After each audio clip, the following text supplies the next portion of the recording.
오늘 말씀 보시겠습니다. 오늘 은혜 받으실 기록된 하나님의 말씀은 사무엘하 23장 1절에서 7절까지 봅니다. 구약성서 504페이지에 있습니다. 저하고 여러분이 한 절씩 교독하겠습니다. 제가 먼저 1절 봉독합니다. 이는 다윗의 마지막 말이라. 이새의 아들 다윗이 말하며 높이 세워진 자 야곱의 하나님께로부터 기름 부음 받은 자 이스라엘의 노래 잘하는 자가 말하노라. 여호와의 영이 나를 통하여 말씀하시며 그의 말씀이 내 혀에 있도다. 이스라엘의 하나님이 말씀하시며 이스라엘의 반석이 내게 이르시기를 사람을 공의로 다스리는 자 하나님을 경외함으로 다스리는 자여.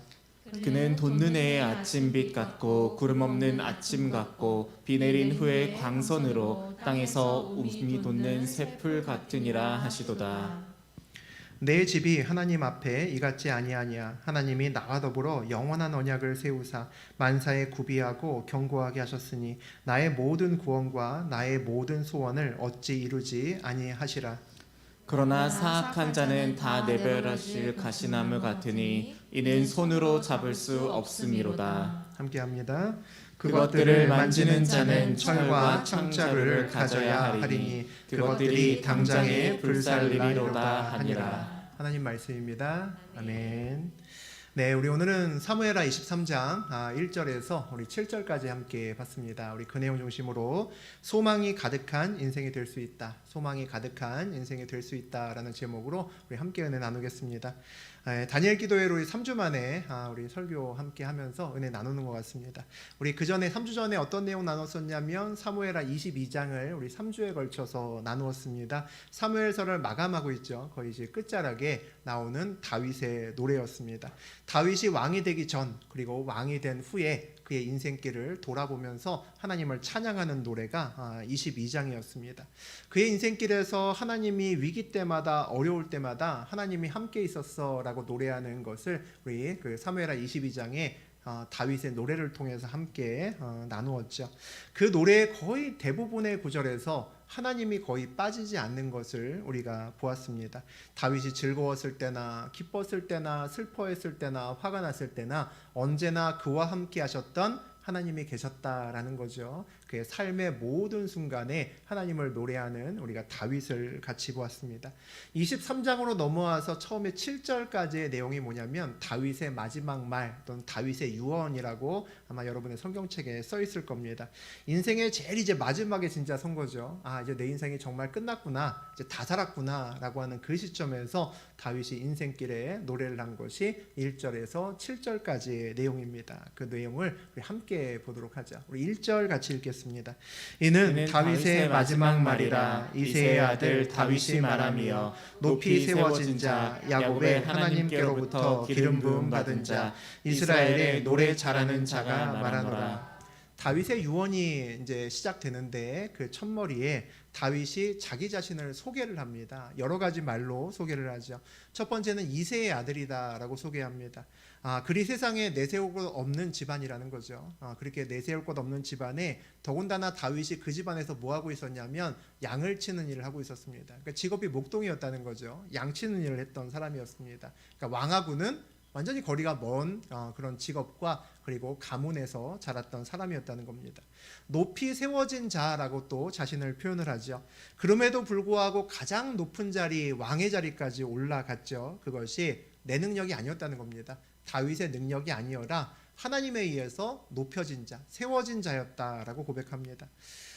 성공해서 높이 올라가도 겸손해야지 대부분의 사람이 그렇게 생각을 합니다. 그리고 또 그렇게 결심을 하기도 하죠. 그런데 그렇게 결심하는 사람은 되게 많은데 세상에서 찾아보면 실제로 성공하고 난 다음에 겸손하게 그렇게 사는 사람을 찾아보기는 참 쉽지 않다라는 생각이 듭니다. 별로 없죠. 높이 올라가서 돈도 많아지고 힘도 점점 세지고 그러면 주변에서 전부 다 아이고 잘한다 잘한다 하고 다 박수 쳐줍니다. 그러는 환경 가운데에서 겸손함을 유지한다는 것은 그렇게 말처럼 쉽지 않을 겁니다. 우리들도 그런 자리에 올라가면 그런 말을 지키기는 어려울 것 같다는 거죠. 높은 자리에 있으면서도 겸손함을 지키려면 어떻게 해야 될까라는 생각이 듭니다. 옆에서 막 대단하세요 라고 칭찬할 때 아이 뭘요 하고 하는 그 정도의 말로 겸손하다고 보기는 어려울 겁니다. 그냥 충분히 정치적인 발언일 수도 있죠. 내가 높은 자리에 올라간 것이 아니라 하나님께서 나를 올리셨다라는 것을 진짜 내가 알 수 있으면 내가 높은 자리에 있어도 겸손할 수 있을 겁니다. 다시 말하면 나나 내 아래에 있는 부장이나 도친 개찐이야 라고 내가 고백할 수 있다면 겸손할 수 있겠죠. 하나님이 많은 사람들 중에 나를 선택했기 때문에 내가 윗자리에 앉아 있는 거다라는 것을 내가 인정할 수 있으면 겸손할 수 있을 겁니다. 다윗은 정말 그렇게 생각하고 정말 그렇게 살아왔던 것 같습니다. 그래서 다윗은 여호와의 궤가 다윗성에 들어올 때 어떻게 했습니까? 막 춤추다가 막 옷이 벗겨질 정도로 그렇게 자기의 기쁨을 표현했었죠. 많은 백성들이 뭐를 봤습니까? 채통을 지키지 않는 왕을 본 겁니다. 왕이 누가 그렇게 춤을 춥니까? 왕은 고귀하고 존귀하게 그냥 지긋하게 미소 정도 짓고 있어줘야 되는 거죠. 오죽했으면 왕비였던 아내 미갈이 아우 창피해서 당신 때문에 얼굴 들고 못 다니겠다고 그렇게 면박을 사실은 다윗에게 주었습니다.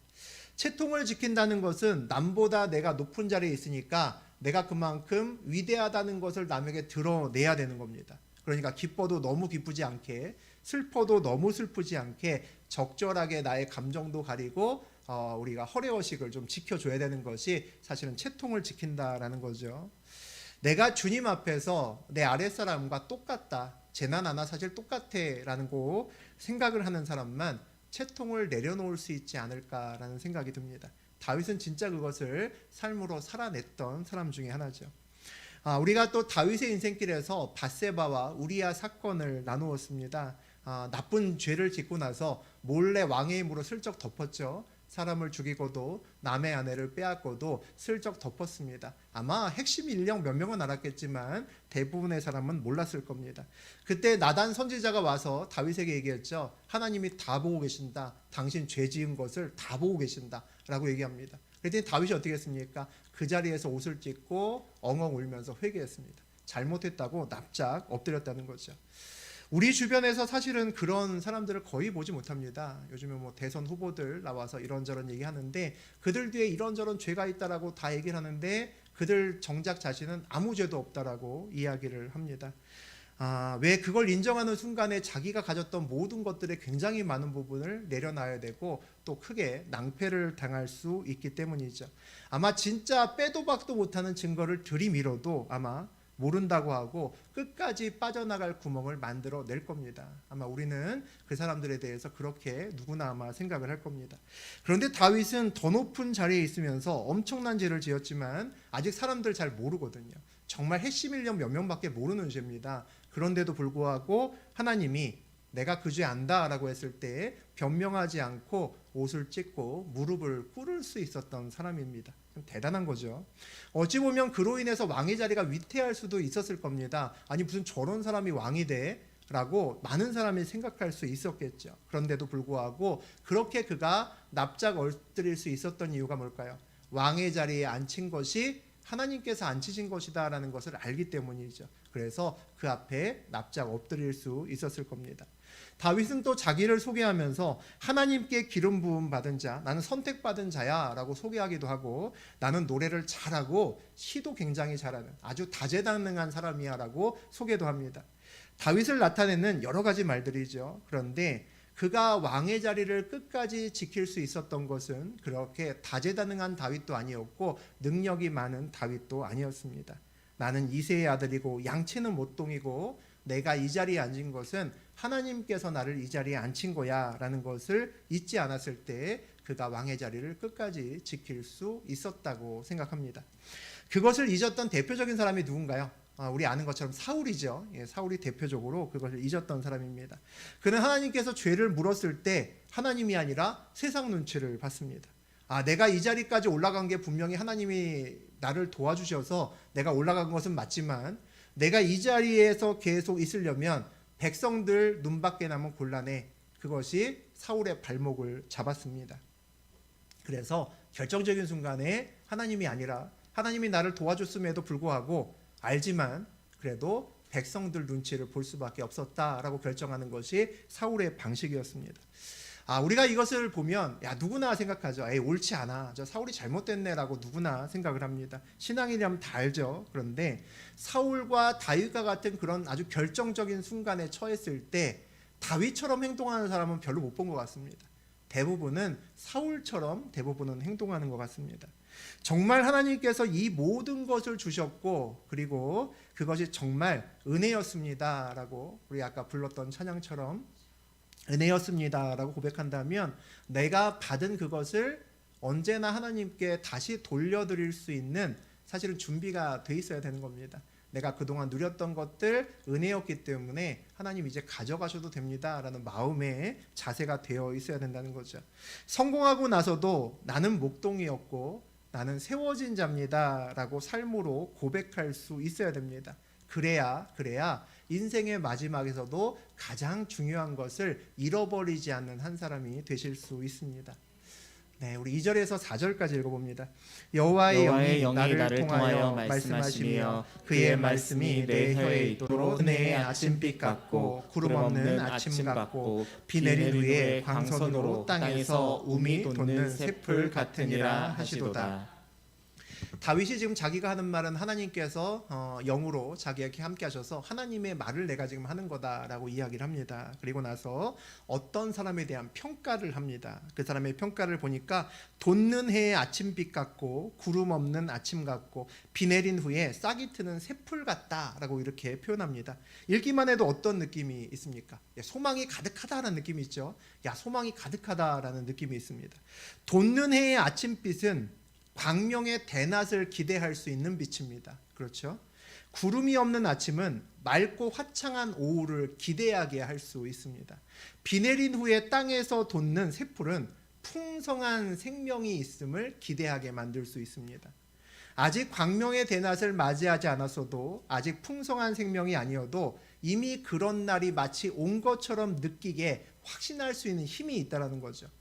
이런 인생길이 우리 인생길이면 얼마나 좋을까 싶습니다. 지금 당장이 내가 어두워 보여도 내 인생은 광명의 햇살 같고 생명이 풍성한 인생길이 나를 기다리고 있어. 내가 확신할 수 있으면 진짜 살맛 나는 인생길일 수 있겠죠. 그런데 사실은 좀 다른 시각으로 보면 사실 아침빛은 흐리멍텅한 빛입니다. 아침에 우리 새벽 예배 드리고 나가면 뭔가 뉘엿뉘엿 해가 좀 떠오를까 말까한 아주 어슴푸레한 그런 빛이라는 거죠. 그런 날에 구름이 없어봐야 어슴푸레하기는 마찬가지입니다. 도찐개찐이죠. 비 내린 후에 새풀은 어떻습니까? 약합니다. 밟으면 바로 없어지는 그런 풀이죠. 이 풀이 언제 자라서 나무가 되고 새들이 깃들일까 생각하면 사실은 한숨이 나올 수 있는 그런 상황입니다. 그런데 그 흐리고 약한 날에 미래의 놀라운 인생길을 기대한다는 것은 거기에 뭐가 더해져 있기 때문입니까? 소망이 더해졌기 때문이죠. 그 소망이라는 것이 어떻게 생길 수 있을까? 아침 그 새벽 미명에 광명의 햇살을 맞이할 수 있는 그 소망은 어떻게 생길 수 있을까? 우리 신앙인들은 전부 다 동일하게 얘기할 겁니다. 하나님 때문이죠. 하나님 때문에 소망이 생길 수 있다라고 누구나 이야기를 할 겁니다. 다윗의 인생길이 사실 그랬잖아요. 이 노래 짓는 다윗의 인생길이 그랬습니다. 볼품없는 가문의 막내였고 더군다나 양을 치고 있었습니다. 과거에 이 시대에는 맏아들일수록 첫 번째 태어난 애들이 가장 많이 가져갔고 모든 유산이건 모든 권력이든 간에 그 다음에 순서대로였습니다. 그러니까 7번째 아들로 태어난 우리 다윗은 뭐 그렇게 가져갈 것이 있겠습니까? 다윗은 계속 목동으로 있었지만 형들은 도시로 나갔습니다. 그리고 사울왕 밑에서 출세하기 위해서 총검수를 익히면서 그렇게 그들은 살아갔었습니다. 그때도 다윗은 여전히 목동으로 일했습니다. 그러던 어느 날 그 한 아이를 하나님이 주목하기 시작했습니다. 그리고 그 순간 그 아이의 인생길이 놀랍도록 바뀌기 시작합니다. 아무도 주목하지 않았던 어슴푸레하고 약한 인생길이 소망이 가득한 인생길이 된 것은 하나님이 다윗의 인생길을 주목하기 시작했기 때문입니다. 어떻게 하면 하나님이 주목하게 하는 인생길을 살 수 있을까 궁금하죠. 그 내용이 위에 나옵니다. 사람을 공의로 다스리는 자, 하나님을 경외함으로 다스리는 자, 그 사람을 하나님이 주목하시는 겁니다. 사람과 사람 사이에 공의의 관계를 맺고 하나님과 나 사이에 경외의 관계를 맺는 자를 하나님이 주목하신다는 거죠. 이렇게 산다는 것은 어떻게 사는 것을 말합니까? 하나님의 말씀대로 사는 거죠. 하나님의 말씀대로 사는 것은 정직하고 거룩하게 사는 겁니다. 그런 이야기를 하면 세상 사람들은 아마 그런 얘기를 할 겁니다. 정직하고 거룩하게 사는 거, 그런 거는 가서 우리 초등학교 애들이나 가서 얘기하고 걔네들이나 잘 가르쳤으면 좋겠다라고 대부분 아마 그런 이야기를 할 겁니다. 아직 세상 물정을 잘 모르나 본데 세상 물정 좀 알고 나면 그런 소리 그렇게 할 수 없다라고 아마 대부분은 그렇게 이야기할 수 있을 겁니다. 한편으로 또 세상 돌아가는 걸 보면 그 말이 꼭 틀리다고 말하기 어려운 것이 또 우리의 심정일 수도 있습니다. 그러면 도대체 무엇으로 하나님 눈길을 사로잡을 수 있을까요? 다윗은 그 눈길을 사로잡아서 인생의 역전에 성공했는데 여러분은 무엇으로 하나님의 눈길을 사로잡으실 겁니까? 하나님이 우리와 똑같은 사람과 같다면, 하나님이 우상이라면, 어리석은 상이라면 복채를 두둑히 주면 되죠. 뇌물을 바치면 됩니다. 그 앞에서 손이 발휘되도록 슬슬 빌어대면 됩니다. 그러면 또 잘 하나님이 마음을 바꾸셔서 주목하실 수도 있죠. 그런데 그런 것으로 하나님의 눈길을 끌 수 없다는 것은 우리 전부 다 잘 알고 있습니다. 하나님은 오늘도 그의 말씀을 지키는 한 사람을 찾고 계신다는 거죠. 우리가 세상의 풍조나 유행이 아니라 하나님의 말씀대로 산다는 것은 세상에 하나님이 살아계신다라는 것을 우리의 삶으로 드러내는 것을 얘기합니다. 그렇게 살 수만 있다면 지나가시던 하나님, 딴 데로 달려가시던 하나님도 멈추어 서서 우리 앞에 서서 일부러 우리를 주목하시지 않으실까 싶습니다. 하나님께서는 오늘도 하나님의 뜻을 붙들고 거룩하고 정직하게 살려는 몸부림치는, 쉽지 않은 일이지만 세상에서는 손해보는 일인 줄 내가 알지만 그럼에도 불구하고 몸부림치는 한 사람을 오늘도 저는 찾고 계신다라고 생각합니다. 그런 사람이 삶으로 예배하는 자고 하나님의 눈에 드는 자죠. 우리나라 대통령들은 퇴임이 가까워지면 욕먹기 바쁩니다. 참 부끄러운 일이지만 또 퇴임하고 나서는 상당수 많은 사람들이 또 일반적인 사람들도 안 가는 감옥에 몇 번은 들락달락하는 경우도 많습니다. 정치적으로 참 가슴 아픈 그런 나라죠. 정말 그런 생각이 듭니다. 단 한 번이라도 오늘 다윗처럼 공의와 그리고 하나님을 경외하는 진짜 거룩한 사람이 한 번이라도 우리나라다가 완전히 바뀌지 않을까라는 생각이 듭니다. 그게 5년이 됐던 아니면 중임제가 돼서 10년이 5년만이라도 정말 깨끗한 사람이 대통령이 돼서 나라를 정말 다스린다면 그 이후에 나라의 모든 것이 완전히 바뀌지 않을까 싶습니다. 우리가 다음 대통령을 위해서 또 미래에 그 시점에 나타날 하나님이 우리를 축복하실 그 대통령을 위해서 우리 정치를 위해서 기도해야 되지 않을까라는 생각이 듭니다. 네, 우리 5절 같이 읽어봅니다. 내 집이 하나님 앞에 이같이 아니하냐. 하나님이 나와 더불어 영원한 언약을 세우사 만사에 구비하고 견고하게 하셨으니 나의 모든 구원과 나의 모든 소원을 어찌 이루지 아니하시랴. 다윗이 내 집이 하나님 앞에 이와 같다라고 이야기를 합니다. 돋는 해의 아침빛 같다는 거죠. 구름 없는 아침 같고 비 온 후의 새풀 같다는 겁니다. 아주 프레시하고 막 소망 가득한 그것이 자기의 인생길이고 내 나라다라고 이렇게 얘기를 합니다. 자화자찬일까라는 생각이 듭니다. 자기 인생길을 보고 이렇게 말할 수 있는 사람이 몇 사람이나 될까요? 하고 우리가 우리 인생길을 돌아보면 우리도 물론 그렇지 않지만 다윗이 우리보다 훨씬 더 낫지만 솔직하게 얘기하면 다윗도 그런 인생길이 아니었다라고 우리는 생각합니다. 맞죠? 다른 것은 몰라도 밧세바 우리아 사건을 저질러 놓고 어떻게 저렇게 철면비처럼 이야기를 하나라는 생각도 사실은 듭니다. 그럼에도 불구하고 다윗이 자기 스스로 이렇게 그의 마지막 인생길에서 이렇게 이야기할 수 있는 이유는 뭡니까? 하나님이 다윗에게 주신 약속 때문입니다. 영원한 언약을 세우셨기 때문이죠. 어떤 사람에게 하나님께서 나에게 약속을 주신 것을 내가 품고 살아라고 하는 사람이 있으면 그 사람은 정말 행복한 사람이고 소망이 가득한 인생길을 걸을 수 있는 사람입니다. 삶의 놀라운 안정감을 가지고 살아갈 수 있는 사람이죠. 어떤 일이 내가 아니라 하나님의 약속에 그 근거가 있다는 것은 하나님이 그 약속을 반드시 지키시고 반드시 성공의 인생길로 이끄신다라는 겁니다. 내 능력에 있는 것이 아니라 하나님 약속에 있다는 것은 하나님의 능력에 그 모든 일에 성공 여부가 달려있기 때문이죠. 그래서 하나님께서 주신 약속을 가슴에 품고 사는 사람은 소망 가운데 있습니다. 상황이 어려워져도 내 이 소망을 하나님께서 반드시 이루어 주실 것을 믿습니다. 이 자리에도 아마 하나님께서 주신 약속을 품고 사시는 분들이 분명히 있습니다. 믿음이 없으면 약속을 받고도 불안하죠. 야, 약속은 받긴 했는데 내가 스스로 봐도 야, 이거 이루어지겠냐? 막 그런 약속을 받으신 분들도 있을 겁니다. 그런데 만약 약속을 신실하게 이루어 가시는 하나님을 정말 믿기만 하면 그의 인생길이 늘 평안하고 소망이 가득할 겁니다. 믿음이 문제라는 거죠. 만사에 구비하고 견고하게 하셨으니라고 그렇게 기록하죠. 우리는 살면서 실수할까봐 잘못할까봐 사실은 걱정을 많이 합니다. 한 번 실수함으로 막 여태까지 9개 자리도 한 번 실수로 모든 것이 다 뒤엎어지기도 하고 굉장히 큰 손해를 보기도 합니다. 그래서 우리는 어떤 선택을 할 때마다 정말 고민을 많이 하죠. 최선의 선택을 하기 위해서 진짜 고민 많이 합니다. 그것이 특히나 이권이 큰 어떤 프로젝트나 일이라면 더욱더 그럴 것이요. 내 인생길에 어떤 이제 인생길이 바뀔 수 있는 진로에 대한 선택을 한다면 더더군다나 아마 그럴 겁니다. 우리 어렸을 때 내가 이과를 갈까 저과를 갈까 이런 것들을 갖고 고민하죠. 사실 그때 생각해 보면 어디를 갔냐에 따라서 인생길이 크게 아마 바뀌었을 겁니다. 그리고 열심히 고민해서 진짜 며칠 밤낮 고민해서 선택하고 난 다음에도 불안합니다. 야, 이거 잘 될까? 이거 진짜 맞는 선택일까라는 생각이 든다는 거죠. 그런데 오늘 보니까 만사를 준비하고 또 견고하게 하시는 하나님을 믿는다면 괜찮을 수 있겠다라는 생각이 듭니다. 선택을 하고도 믿음으로 나갈 수 있겠다라는 거죠. 어스프리한 새벽빛에서도 야, 그렇다 그러면 광명의 햇살을 기대할 수도 있겠다라는 생각이 든다는 거죠. 물론 한 가지 전제 조건이 있습니다. 하나님의 뜻을 알고 그것을 붙들고 걸어가야 된다라는 전제 조건이 있겠죠. 우리도 이 자리에 오기까지 잘못도 많이 하시고 중간중간에 실수도 많이 했습니다. 사실은 그 또 실수와 잘못 가운데 우리는 하나님을 만났죠.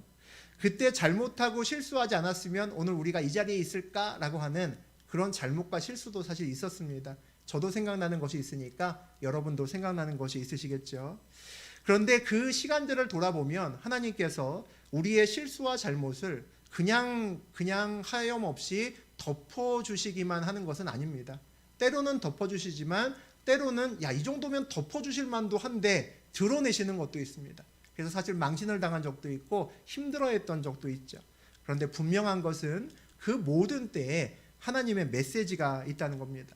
환경과 상관없이 어떤 때이든지 간에 하나님의 메시지를 온전히 붙드는 사람은 다시 살 수 있습니다. 다시 일어설 수 있다는 거죠. 소망을 붙들 수 있게 됩니다.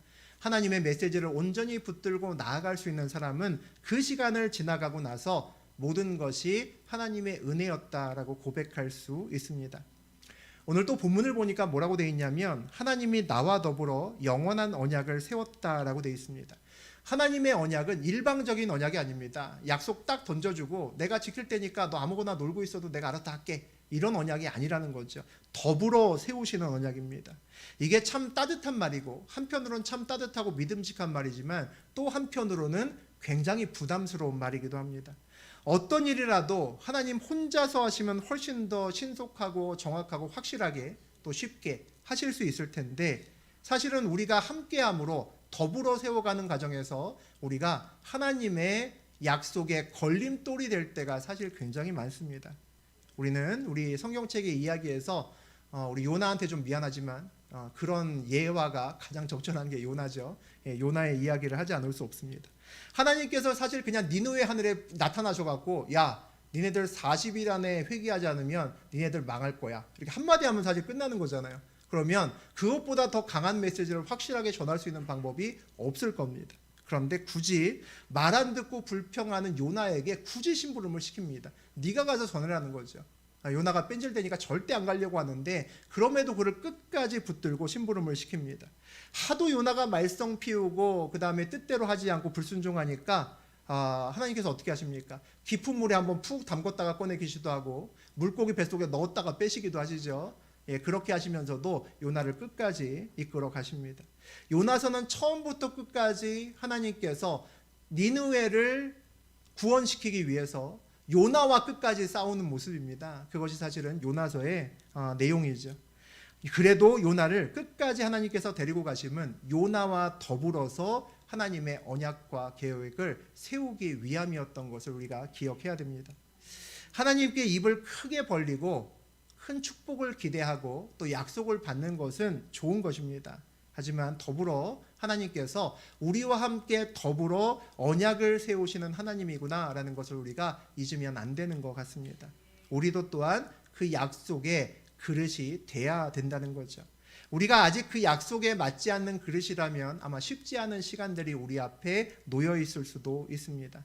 하나님은 우리와 더불어 그의 언약을 온전한 언약으로 만드시기를, 세워가시기를 원하시는 분이기 때문이죠.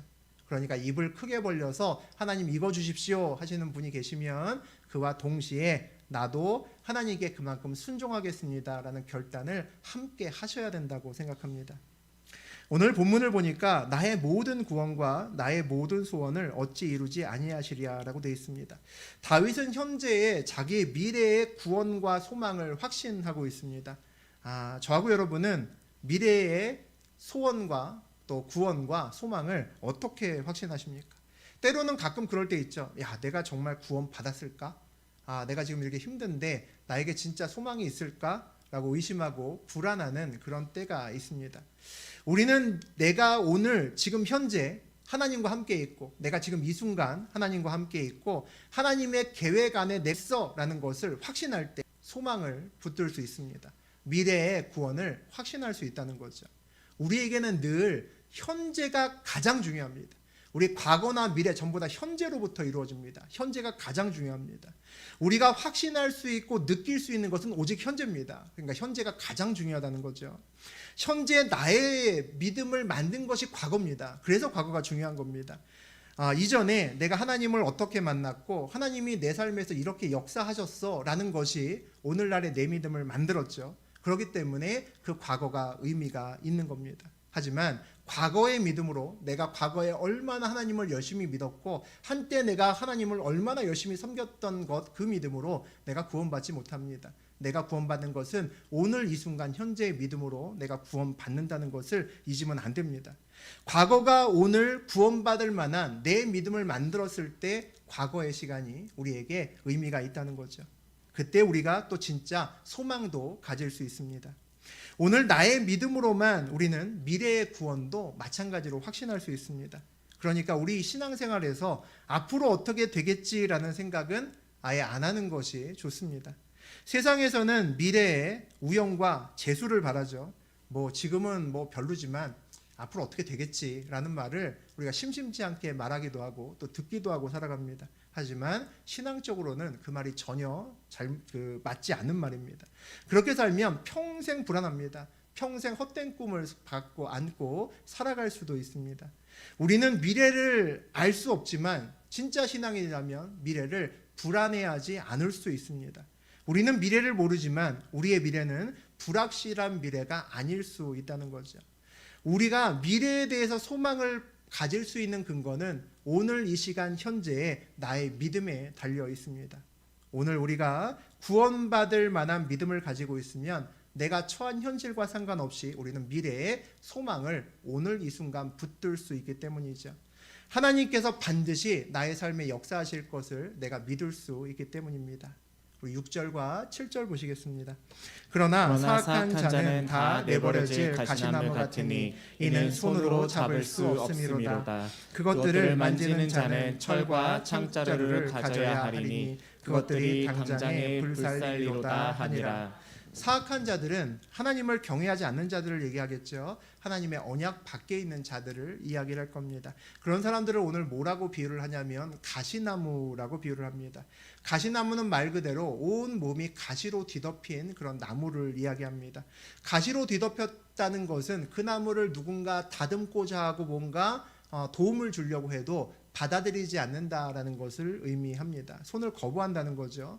그 나무에 다가가려면 철과 창자루를 가지고 가지를 쳐내야 됩니다. 가시를 쳐내야 비로소 가까이 갈 수 있다는 거죠. 참 번거롭고 손이 많이 가는 나무가 가시나무라는 겁니다. 우리는 저 받아야 온전한 쓰임을 받을 수 있는데 가시나무는 날 건들지 말고 내 맘대로 할 거니까 아무도 내 곁에 오지 마라고 가시를 세우고 있는 그런 나무입니다. 그래서 가시나무는 성경에서 보통 악한 나무로 묘사되고 가시나무는 보통은 그의 마지막이 불쏘시개로 그냥 태워지는 나무로 소개가 됩니다.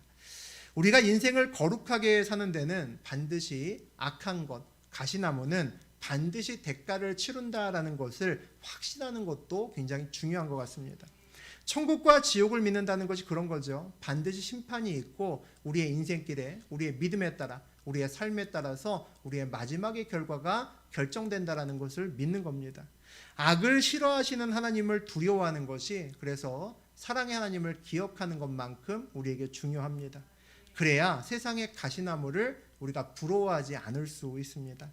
가끔 세상에서 내 마음대로 즐기고 마음껏 살다가 마지막에 늙음하게 회개하고 구원받으면 그게 제일 좋겠다라고 생각을 하기도 합니다. 그런 생각을 한다면 아마 가시나무를 부러워하는 삶이 될 겁니다. 힘들게 말씀대로 살지 않고 그냥 잘 먹고 잘 살고 그리고 죽어서도 그냥 천국 갔으면 좋겠다라고 생각하는 사람이 있다면 그도 역시 가시나무를 부러워하는 그런 삶을 사는 겁니다. 우리의 소망이 무엇이고 어디에 두어야 될까라는 생각을 늘 하고 사셨으면 좋겠습니다.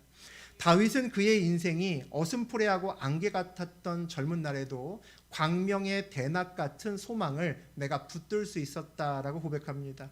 오늘 자기의 상황과 관계없이 절대적인 소망을 붙들 수 있었다라고 고백하는 우리가 다윗을 나누었습니다. 하나님께로부터 받은 소망이었기 때문에 그 소망을 붙들고 일어설 수 있었죠. 그 소망을 붙들 수 있었던 것은 과거도 아니고 미래도 아니고 오늘 이 순간의 믿음 때문에 가능할 겁니다. 하나님께서 무엇인가 소망을 주셨다면 나의 믿음으로 오늘 그 순간, 이 순간 그 소망을 붙드셔야 된다는 거죠. 내 과거에 자랑할 만한 믿음도 앞으로 날이 많은데 어떻게 되겠지라는 안일함도 미래의 불안감을 전혀 해소하지 못합니다. 소망이 가득한 인생길이 되려면 오늘 이 순간 내가 어떤 믿음으로 하나님 앞에 서 있느냐가 가장 중요하다라는 거죠. 오늘 내가 하나님은 살아계십니다 라고 고백할 수 있는가가 그래서 중요합니다. 오늘 내 삶의 자리에서 하나님의 인도하심이 정말 내 삶의 자리에서 느껴지나, 야, 뭐가 있구나, 하나님이 나 인도하시는구나 라는 것을 내가 정말 인정할 수 있는 거죠. 오늘 내가 하나님의 계획 안에 내가 있음을 아느냐라는 것이 중요합니다. 오늘 나에 대해서 하나님이 나에게 약속을 주셨다라는 것을 내가 알고 그 소망과 약속을 내가 붙들고 있는지가 내 삶에서 중요합니다. 그러면 우리도 알 수 없는 미래에도 소망 가득한 인생길을 걸어갈 수 있습니다. 다윗처럼 아무것도 없는 목동임에도 하나님이 주신 소망을 붙들고 나갔을 때 그가 왕의 자리에 앉을 수 있었고 또 그 자리를 끝까지 지킬 수 있었음을 우리가 아는 저하고 여러분 되셨으면 좋겠습니다. 그렇게 다윗처럼 소망 가득한 인생길 걷게 되는 저하고 여러분 되시기를 주의 이름으로 축복합니다.